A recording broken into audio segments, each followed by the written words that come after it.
Will Nonemaker here with another Weekend Warrior video presented by Capri Tools.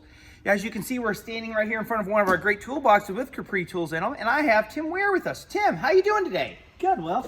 Cool. So, hey, you've been with the team, maybe not as long as some like Neil and Rich, but you have been with us for such a long time. Kind of tell us maybe your first times with the team. Yeah, so I've been with the team a little over 10 years now. Originally started with RX-8s. Went to a test session at Mid-Ohio with you guys, and I think my first real racing experience was the Roar Before the 24, so I kind of got to jump right into it. Yeah, and was that 2012? 2011, actually. 2011, okay, yeah. So that was Dane Cameron's first year with us, and then we ran the RX-8s another year, and then we went to the prototypes. Yeah, absolutely. And this weekend I was watching the speed coverage of that first year, that we ran the prototypes at Daytona. And that was just so cool. We qualified third, and I forgot how, that first hour and a half of the race, we were just right up there. What's your memory of that race? Oh my gosh, it was a whirlwind. I mean, we had the speed, I think, to really run well. Definitely top 5 speed, maybe winning speed if the race would have went a little better for us. And, just a mechanical issue out of our control took us out of that race. Disappointing, but exciting all at the same time. And actually, that car is still on the side of Daytona International Speedway in the Exalta big banner there in red. So if you're down in Daytona, take a look at it. Yeah, well, I remember when we were down there this year, it was down there up on the banking, and Ian and I and Wayne took a picture of that, so that was cool. Yeah. And we were playing catch-up so much that year. Catch-up, of course, our cars were named Ketchup and Mustard, but there was teams like Ganassi, Starworks, Wayne Taylor. They had been running those cars for so long, they knew every little nuance, and we were starting from scratch, because even though we had Kate Crawford as our engineer, she had really never engineered a Riley chassis or a BMW motor. Yeah, absolutely. That was a lot of learning for all of us, and for me, that was my first full year of experience with the team. So I was also learning just the nuances of pro racing as well.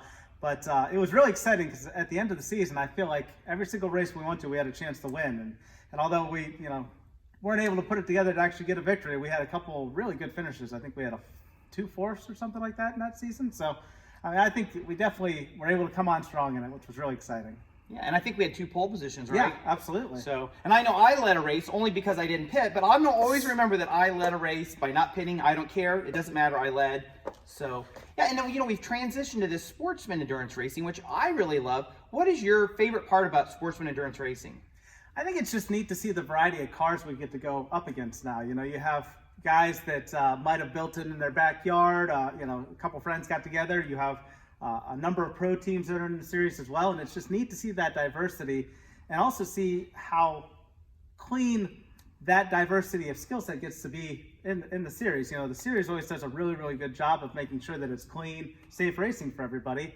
And when you have that wide skill set, pro drivers can't even stay as clean as some of our races are. So I think that's a neat thing to see, that everybody really works hard on that in the series. Yeah. Well, we're also doing a little bit different types of racing. We're also doing some go-kart racing and some iRacing, and you're part of our iRacing program with Billy Sahlen and Alan Wells and myself. You had some good success last year. You just want to share how that went? Yeah, so it's actually kind of a bummer that there was a couple races I took myself out of with some speeding penalties and just making my own mistakes. But overall, it was really fun. I was able to win at VIR North in the TCR cars, and I ended up, I think, 4th overall for the year in the series. So kind of fun. I'm looking forward to hopefully improving on that this year.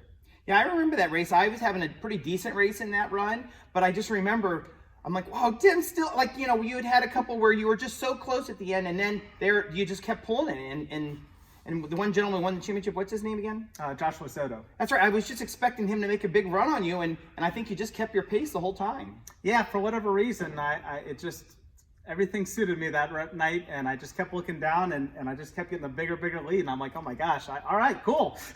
Right. So you're kind of pounding your hand as we're talking here. What is that big red mallet you got in your hand? Yeah, so this is a Capri Tool dead blow hammer. We use these a lot on the team. They're pretty well balanced, really durable. We've used them to hit things pretty hard a handful of times, and it's kind of nice because it won't mar things up with the plastic, and it's a pretty good overall tool. And you can hear the lead shot in there when you shake it. So absolutely. It's a maraca as well. So if you need to use these for maraca for a band at the racetrack, you'll have this as well. For sure. All right. Hey, Tim, thanks a lot. Yeah. And hey, we'll look forward to having you at the track again. All right, sounds good.